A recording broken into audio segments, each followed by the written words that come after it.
नमस्कार, आप देख रहे हैं कंज्यूमर अड्डा और आपके साथ मैं हूं विपिन भट्ट। बहुत बहुत स्वागत है आपका। और आज बात करेंगे डायबिटीज़ की, लेकिन न टाइप 1 न टाइप 2, टाइप 1.5। और इससे कैसे करेंगे फाइट।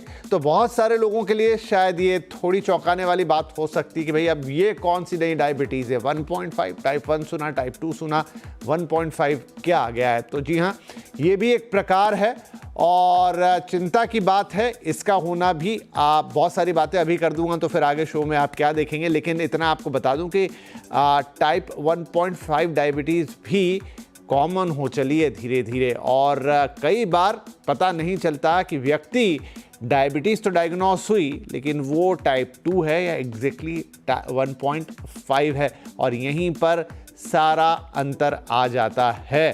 परसेंटेज टर्म्स में 100 लोगों को अगर डायबिटीज़ है तो हो सकता है उसमें से 10 ऐसे हों जिन्हें 1.5 हो। और ये थोड़ी गंभीर स्थिति होती है डायबिटीज़ की। तो क्या है एग्जैक्टली 1.5, क्या इसके लक्षण होते हैं, कैसे ये टाइप 1 टाइप 2 से अलग है, क्यों होती है, किसे होती है, कोई इलाज है कि नहीं है।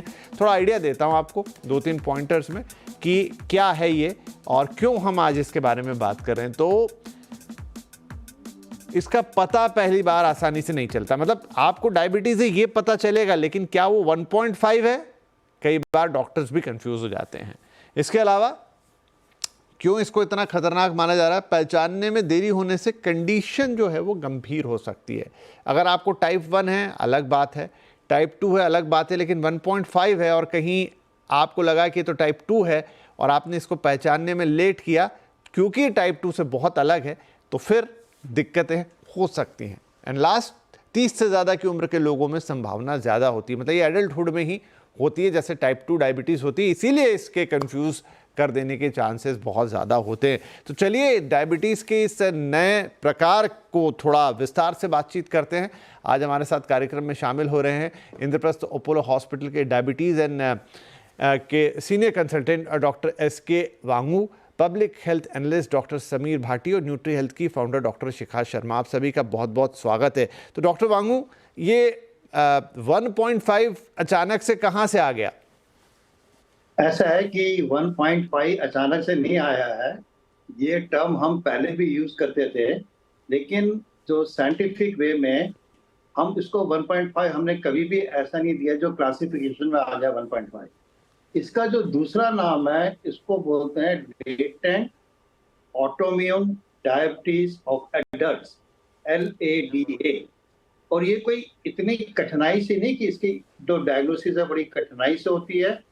सिंपल सी बात है, अगर पेशेंट को डायबिटीज 30 या 30 प्लस में होती है, नंबर 1, डॉक्टर उसको ओरल टेबलेट देता है। और अगर शुगर जो उसका कंट्रोल मैक्सिमम 3-4-5 साल तक शुगर कंट्रोल में रहता है, लेकिन अचानक 4-5 साल के बाद उसका शुगर जो बढ़ना शुरू हो जाता है, डिस्पाइट यानी कि वो दवाई भी ठीक से ले रहा है, अपनी फिजिकल एक्टिविटी भी ठीक से कर रहा है, और जो दवाइयों के लेने के बावजूद भी 4-5 साल के बाद सडनली कंट्रोल जो है डिटेरियोरेट हो जाता है, उसका मतलब जो है आपकी डायग्नोसिस जो है टाइप 2 ना होकर लाडा है, latent autoimmune diabetes of adult.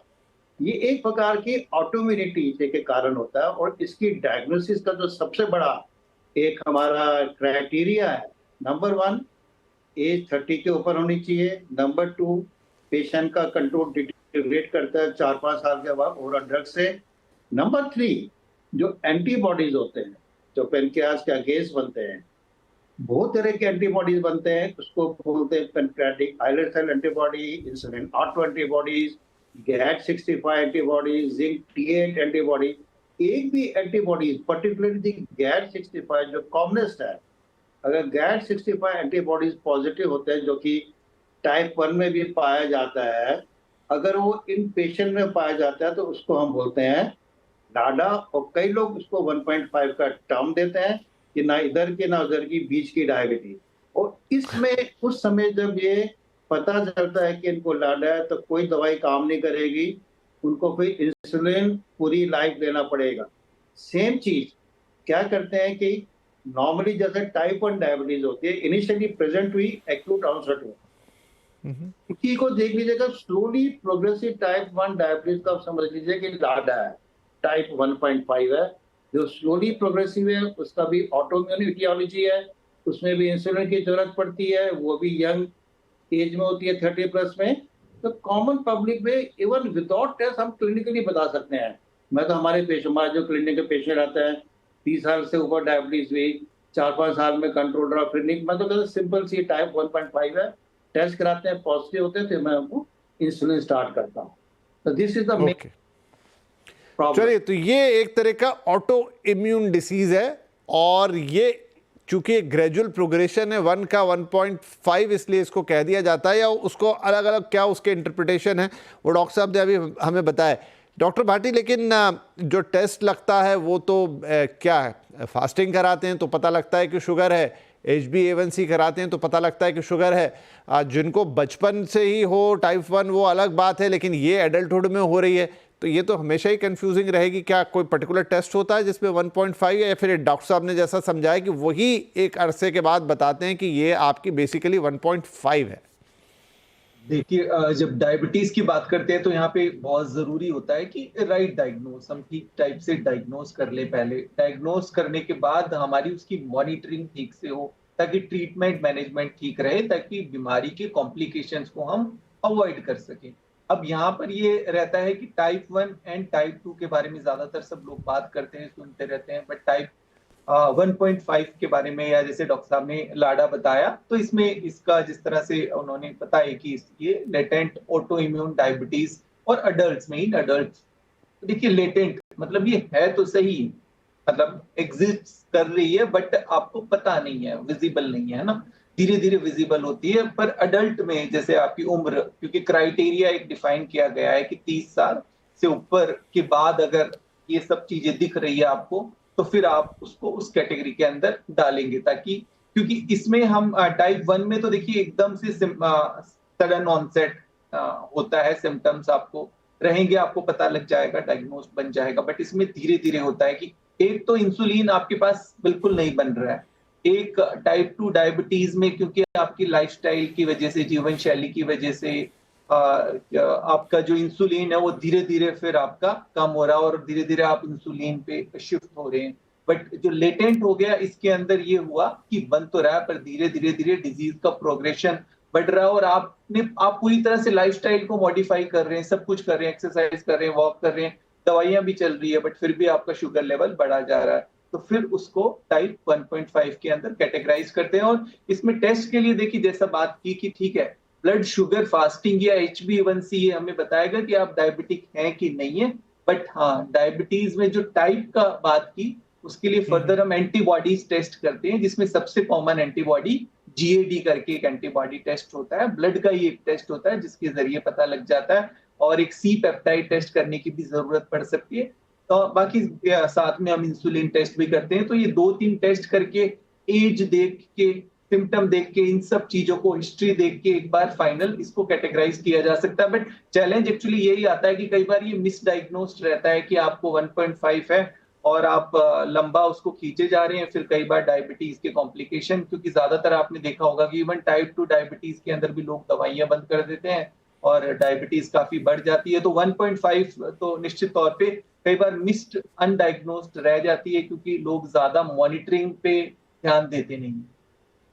तो थोड़ा मामला कॉम्प्लेक्स लग रहा है ये। शिखा जी, अब इसमें एक और बड़ी प्रॉब्लम ये है कि टाइप 2 डायबिटीज़ जो है, या इन जनरल जिसे हम डायबिटीज़ कहते हैं, जो ज़्यादातर लोगों को होती है, वो तो पूरी तरह से एक लाइफस्टाइल की बीमारी है। आजकल तो लोग रिवर्सल की भी बात करते हैं, या लाइफस्टाइल को मैनेज करने से वो कंट्रोल हो जाती है। लेकिन जितना मैं जान रहा हूँ, टाइप 1 के साथ 1.5 के साथ वो मुश्किलात हैं कि वहाँ पर खाना मैनेज करने या लाइफस्टाइल मैनेज करने से बात नहीं बन सकती है। क्या आपके अनुभव में ऐसी कोई चीज़ आई है जहां पर ये टाइप 1 वाले या 1.5 वाले वो भी थोड़े लाइफस्टाइल मैनेजमेंट से अपने आप को बेहतर कर पाए हैं? पहले तो हमें यहाँ पे एक चीज समझनी पड़ेगी कि जब हम ऑटो इम्यून डिसऑर्डर की बात करते हैं, तो ऑटो इम्यून डिसऑर्डर में किसी चीज से हमारी बॉडी के रिएक्शन हो रहा है। हमारे बॉडी में ऑटो इम्यून यानी अपना शरीर अपने जो इम्यून सेल्स हैं अपने को ही अटैक कर रहे हैं। तो यहाँ पे जो हम नॉर्मली जो हम सजेस्ट करते हैं कि आपके जितने भी खाने में केमिकल्स हैं उसे हटा दिया जाए। फॉर एग्जाम्पल, अगर आप रिफाइंड ऑयल यूज कर रहे हैं उसमें केमिकल है। अगर आप ऑर्गेनिक फूड नहीं यूज कर रहे, आप नॉर्मल यूज कर रहे हैं तो उसमें केमिकल है, फर्टिलाइजर है, अलग अलग चीजें हैं। इसी तरीके से अगर आप कोई भी इस तरह का खाना, प्रोसेस्ड फूड खा रहे हैं जिसमें केमिकल है, सबसे पहले हम कहते हैं कि अपनी बॉडी, अपने खाने से और अपने कंजम्पशन से सारे केमिकल्स को आप हटा दीजिए। दूसरी चीज हम कोशिश करते हैं समझाने की कि जितने भी आप स्किन लेवल पे केमिकल्स का इस्तेमाल कर रहे हैं या अरोमा लेवल पे, जैसे कई लोग कई तरह के एरोमेटिक चीजें यूज करते हैं जो केमिकल्स हैं और स्किन पे केमिकल्स यूज करते हैं।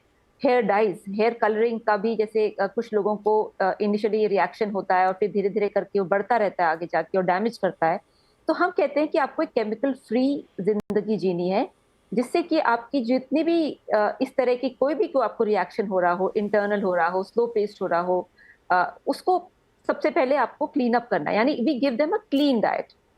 जी। तो इससे कई चीजें हमने देखी हैं कि जैसे फॉर एग्जांपल लोगों के जो अनरिलेटेड सिम्टम्स होते हैं, जो कहीं डाइट से मतलब खाने से कनेक्टेड उनको नहीं पता होता, उनकी कोई ऐसी बीमारी भी नहीं हमें बताते कि ऐसी थी, बट वो अनरिलेटेड सिम्टम्स, कई बार हमने देखा है कि उनके अनरिलेटेड सिम्टम्स में काफी इंप्रूवमेंट आना शुरू होता है। तो overall what I would suggest is, कोई भी ऑटोइम्यून रिएक्शन हो, उसके अंदर अपनी खाने में अपने डे टू डे जो यूजेज हम करते हैं केमिकल्स की, उसको अगर आप जीरो कर पाए या मिनिमाइज कर पाए तो कुछ ना कुछ इम्प्रूवमेंट जरूर नजर आता है। ये बहुत अच्छी सलाह है आपकी कि अगर कोई भी आपको ऑटो इम्यून डिसीज़ है तो वहाँ पर अपने खाने में सब जितना केमिकल वाला साइड है, प्रिजर्वेटिव वाला साइड है, निकाल देंगे उतना आपके लिए लाभदायक होगा। डॉक्टर वांगनू, एक और इसका प्रॉब्लम कि हर 10 में से जो डायबिटिक हैं वो हर 10 डायबिटिक में से एक को 1.5 होने की गुंजाइश है, तो ये तो मतलब नंबर थोड़ा सा चिंताजनक है तो चिंताजनक, क्योंकि आजकल हम देख रहे हैं दी ऑटोइम्यून डिसऑर्डर्स हमारे इंडिया में, नॉट ओनली इंडिया, पूरे वर्ल्ड में ऑटोइम्यून डिसऑर्डर की जो संख्या बढ़ती जा रही है। उसमें जैसे ऑटोइम्यून में डायबिटीज हो गया, टाइप 1, 1.5, थायराइड डिसऑर्डर्स हो गए, तो ये सब हमारी करंट लाइफस्टाइल के कारण है। और नंबर 2, मैंने जैसे बताया ऑटोइम्यून, इसमें एंटीबॉडीज का पॉजिटिव होना जरूरी है। तो इसका मतलब ये जो है जरूरी नहीं है हेरिडिटरी हो, this can be sporadic without any family history और diabetes also, it can lead to the latent. जैसे टाइप 1 है, टाइप 1 में जरूरी नहीं फैमिली हिस्ट्री हो, it can be suddenly sporadic, किसी भी पेशेंट में टाइप 1 डायबिटीज हो सकती है। तो सिमिलरली जो इसकी संख्या बढ़ती जा रही है, ये हमारे खान पीन से है। लेकिन एक चीज मैं बता दूं, टाइप 2 के पेशेंट जो यूजुअली हम देखते हैं, चाहे वो थिन हो या स्लाइटली ओबीज या ओवरवेट हो, जिनका वेस्ट सर्कमफ्रेंस ज्यादा है, नॉर्मली जो हमारे पास पेशेंट ये टाइप 1.5 या लाडा के आते हैं, वो यूजुअली लीन एंड थिन होते हैं, they are not so obese because of the underlying beta cell dysfunction, जिससे इंसुलिन का प्रोडक्शन कम हो जाता है। तो वो अक्सर हम देखते हैं कि उनका वेट या तो नॉर्मल होता है, ओवरवेट नहीं होते, और लीन भी हो सकते हैं। उनमें लाडा के चांसेस ज्यादा बढ़ जाते हैं, जैसे कि type 1 diabetes, there also lean and thin, there some exception also कि they can be obese, but normally we see कि दैट जिसमें इंसुलिन डेफिशिएंसी होगी वो नॉर्मली लीन एंड थिन हो जाते हैं। इनमें क्या होता है, क्योंकि इंसुलिन डेफिशिएंसी बहुत ही स्लोली हो जाती है over a period of 5 to 6 years, तो इनमें जो वेट लॉस होता है वो बाद में होना शुरू होता है। इनिशियली ये नॉर्मल वेट के भी हो सकते हैं, ओवर वेट भी हो जाता है, सडनली दे थिंक इनका वेट लॉस होना शुरू हो गया है, because of the insulin deficiency they start having weight loss. Then हमको पता चलता है कि इनको लाडा या 1.5 डायबिटीज हो गया। फिर उनको हम कहते हैं आपको जो इंसुलिन स्टार्ट करना है, और ये इंसुलिन आपको लाइफ लॉन्ग चलेगा। जैसे टाइप 1 डायबिटीज में लाइफ लॉन्ग चलता है, एक बार आप लाडा के अंदर एंटर करके ऑटोइम्यून डिस्ट्रक्शन ऑफ पेनक्रियास का होता है, पेनक्रियास को इंसुलिन बनाने की क्षमता कम हो जाती है, तो उसका एक तरीका है कि इंसुलिन दे। जी।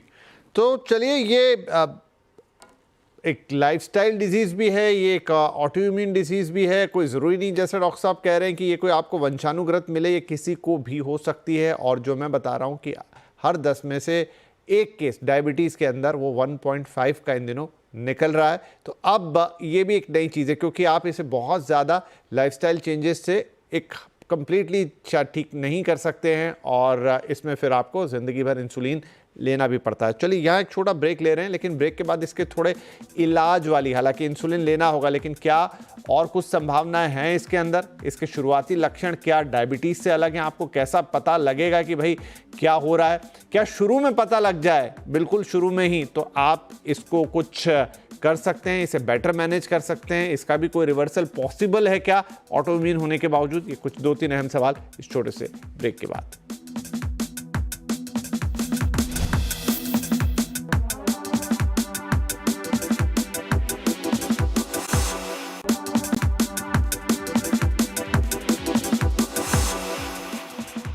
Welcome back. आज हम बात कर रहे हैं डायबिटीज 1.5 की, टाइप 1.5, टाइप 1, टाइप 2, लेकिन ये उसके बीच की 1.5, एक ऑटो इम्यून डिजीज जिसके बारे में हमारे पूरे पैनल ने विस्तार से बातचीत की। अब एक सवाल डॉक्टर भाटी ये कि जैसे कुछ एक लक्षण आते हैं जब टाइप 2 डायबिटीज़ होती है, किसी का वेट गिरता, भी डॉक्टर साहब ने थोड़ी देर पहले बताया, किसी को प्यास बहुत लगती है, कॉमन सारे लक्षण। टाइप 1 में किस तरह के लक्षण आते हैं, क्या यही या इससे कुछ अलग? 1.5 में, माफ़ कीजिएगा। बिल्कुल, देखिए 1.5 के अंदर जैसा एक तो 30s के अंदर जैसे हमने उसको डिटेक्ट किया, पहले हमने उसको सोचा कि ये टाइप 2 डायबिटीज है, बट फिर आपका वजन कम होना शुरू हो गया, आप स्लिम, मतलब बाद में आपका कम होना शुरू हुआ, पहले हो सकता कम भी हो ज्यादा भी हो, तो एक तो ये वाला लक्षण आमतौर पे इस पे दिखता है। बाकी कॉमन लक्षण ही होते हैं डायबिटीज में, हम किसी भी तरह के देखें तो अदरवाइज सेम की तरह के लक्षण। तो यहाँ पे बहुत ज्यादा जरूरी है कि वो रेगुलर मॉनिटरिंग अगर आपकी रहेगी तो आप इसको टाइमली समय रहते हुए आप पिक कर पाएंगे कि आप 1.5 तो नहीं है, लाडा तो नहीं है, क्योंकि मिसडायग्नोस्ड होना ठीक नहीं है, बिकॉज आप पूरे एफर्ट्स करते रहेंगे, आपकी डाइट, लाइफस्टाइल, एक्सरसाइज सब कुछ, और फिर भी आपका शुगर कंट्रोल नहीं आ रहा, आपका HbA1c ठीक नहीं आ रहा, तो वहां पर आपको सतर्क और अलर्ट होना जरूरी है। तो इसलिए बहुत ज्यादा इंपॉर्टेंट है कि जैसे आप डॉक्टर के संपर्क में रहते रहते मॉनिटरिंग अपनी समय समय पर कराते हैं। जी, तो मतलब ये है कि भाई लाडा अगर आपको है तो वो धीरे धीरे ही डायग्नोस होगी, जब आपके सारे उपाय फेल होते हुए नजर आएंगे कि सब कुछ आप कर रहे हैं लेकिन बावजूद उसके कोई इम्प्रूवमेंट क्यों नहीं आ रहा। शिखा जी, तो अब देखिए, चाहे लाडा हो, चाहे 1.5 हो, चाहे टाइप 2 हो, है तीनों ही उस प्रकार की चीज़ें जहां पर आपका इंसुलिन जो है वो किसी न किसी तरीके से इनएक्टिव है, बॉडी जो है ग्लूकोज को होल्ड नहीं कर पा रही है और उससे एनर्जी प्रोड्यूस नहीं कर पा रही है। क्या किसी प्रकार की डाइट से इस कोई भी कंडीशन हो, इन तीनों में से, आपने कहा वो शुरू की बात एक अलग है कि वो हमें केमिकलाइज फूड हटाना है, लेकिन कुछ ऐसे फूड जो डालने हों जो गुड फॉर हेल्थ हों इस कंडीशन के लिए?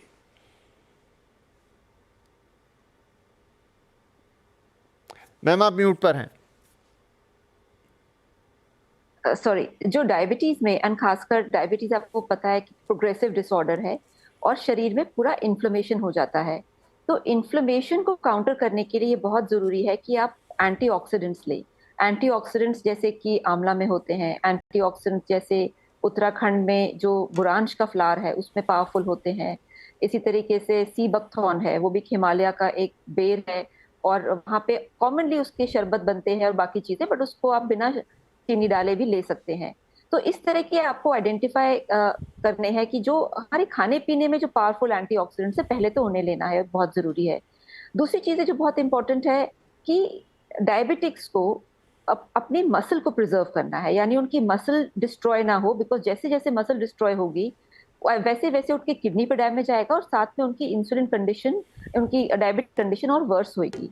तो इसीलिए मसल को प्रिजर्व करने के लिए आपको वेट बेयरिंग एक्टिविटी जरूर करनी है, चाहे वो आप अपने बॉडी वेट को यूज करें या चाहे आप कोई और एक्सरसाइज करें जिसमें कि आपकी स्ट्रेंथ ट्रेनिंग हो, ये बहुत ही इंपॉर्टेंट है। इसी के साथ जैसे कि हमें पता है कि जब हम योग आसन करते हैं, योग आसन में हमारे सर्टेन पोस्चर्स होते हैं जो हमारे कोर मसल यानी हमारे एब्डोमिनल मसल्स उनको स्ट्रेंथन करते हैं, और ये किसी भी डायबिटिक के लिए, किसी का भी जो विसरल ऑर्गन रिलेटेड डैमेज जिसका हो रहा है, उसको कोर मसल्स को टाइटन करना बहुत इंपॉर्टेंट है, क्योंकि वहां से ही विसरल फैट दिखता नहीं है, ये सबक्यूटेनियस फैट की तरह नहीं होता कि आप सामने से दिख रहा है कि आप ओवरवेट हैं। विसरल फैट अंदर का फैट होता है, तो उसको मैनेज करने के लिए और इंश्योर करने के लिए कि वो ना बढ़े, चाहे वो आप थिन हैं चाहे थिन नहीं भी हैं, उसके लिए सर्टेन कोर एक्सरसाइज और योगिक एक्सरसाइज आपको करनी चाहिए। क्योंकि डायबिटीज में डैमेज ऑर्गन्स पे होता है। कारण शुरू हो सकता है एंटीबॉडी, कारण शुरू हो सकता है लाइफस्टाइल, मगर अल्टीमेटली डैमेज आपकी इंटरनल ऑर्गन्स का होगा, प्लस आपकी आईज और बाकी चीजों का। और साथ में आपको जो न्यूट्रिशन में जैसे कैल्शियम की रिक्वायरमेंट है ताकि आपकी बोन में लॉस ना हो, आपकी आईज के लिए आपकी ताकि आपकी जो विजन है वो ठीक रहे, आपको आई एक्सरसाइजेस करनी है। तो जो मैं जैसे आपको जो ओवरऑल एक पिक्चर दे रही हूँ कि कोई भी डिसऑर्डर में आप अपने नॉर्मल जिंदगी को कैजुअली नहीं ले सकते। आपको एक सपोर्टिव ट्रीटमेंट जरूर शुरू करना होता है, जिसमें आप चाहे आई एक्सरसाइजेस करें, चाहे आप योग करें, और बिकॉज उससे आपको सपोर्ट मिलता है आपके शरीर की जो डिट्यूरिएशन है। And most important another thing I forgotten is कि स्लीप आपका हाइजीन जरूर मेंटेन होना चाहिए, बिकॉज आपकी बॉडी का रिपेयर वर्क रात को सोते टाइम होता है। तो हर डायबिटिक को हम एक चीज जरूर सजेस्ट करते हैं, you can not compromise on good quality of sleep. जी, चलिए, तो ये कुछ चीज़ें हैं जिसे आप लाइफ मैनेजमेंट कह लीजिए, फिर डायबिटीज़ जैसी लाइफस्टाइल बीमारियां हो या कुछ और बीमारियां हो, और ख़ास तौर पर जब ये टाइप 1.5 जो कि एक बड़ा टिपिकल टाइप का केस बन जाता है, जो एक ऑटो इम्यून डिजीज़ है, 2 जैसी नहीं है लेकिन सारे लक्षण वही हैं, 1 जैसी है लेकिन धीरे धीरे प्रोग्रेशन के बाद कन्वर्ट होती है। तो और इलाज वही है कि फिर आपको परमानेंटली इंसुलिन लेना है, लेकिन वो तो खैर डॉक्टर आपको सलाह करेंगे और आप उस पर लेंगे। लेकिन क्या आप अपने मैनेजमेंट के लिए कर सकते हैं, कैसे जान सकते हैं, कैसे थोड़ा सा अलर्ट रह सकते हैं अगर आपको डायबिटीज़ है, क्योंकि आजकल किसे डायबिटीज़ हो जाएगी नहीं पता, और अगर वो फिर 1.5 होती है तो लाइफ में कॉम्प्लिकेशंस और बढ़ जाएंगे। तो आई होप हमारे पूरे पैनलिस्ट ने, डॉक्टर्स ने आपको अच्छी तरह समझा दिया ये क्या है। डराने वाली बात नहीं है, लेकिन अलर्ट रहना ज़रूरी है। और अगर डायबिटीज़ है तो ज़रूर अपने डॉक्टर से कंसल्ट कीजिए, समझिए कि कहीं आप 1.5 में तो नहीं है, उसकी तरफ प्रोग्रेस तो नहीं कर रहे हैं। और अगर ऐसा कुछ भी है तो फिर सारे जो ज़रूरी उपाय हैं जिनकी यहाँ पर बात है उन पर गौर किया जा सकता है। फिलहाल सभी मेहमानों का बहुत शुक्रिया, आपने वक्त निकाला और हमसे बातचीत की। नमस्कार।